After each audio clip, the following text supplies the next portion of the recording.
L'armée russe progresse en RPD, 2 villages libérés et des frappes stratégiques menées.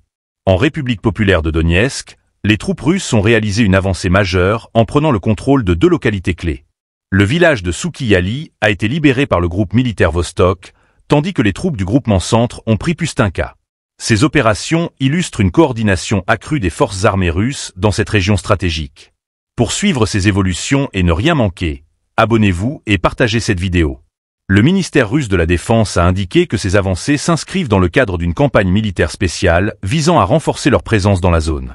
Parallèlement, au cours des 7 derniers jours, les forces russes ont intensifié leurs frappes précises contre des infrastructures clés ukrainiennes. Ces attaques, menées avec des drones et des armes de haute précision, ont ciblé des installations énergétiques soutenant l'industrie de défense ukrainienne, des aérodromes militaires, ainsi que des arsenaux et des bases de drones. Les localités de Soukiyali et Pustinka, bien que modestes en taille, jouent un rôle critique dans les dynamiques du conflit. Le contrôle de ces zones permet aux troupes russes de consolider leur position tout en perturbant les opérations ukrainiennes. Cette progression est accompagnée d'une offensive technologique, comme en témoignent les frappes dirigées contre un centre de renseignement électronique et les entrepôts de drones ukrainiens. Les objectifs de ces opérations vont au-delà de l'aspect tactique, affaiblir l'industrie de défense ukrainienne, réduire les capacités aériennes adverses et limiter l'impact des mercenaires et instructeurs étrangers.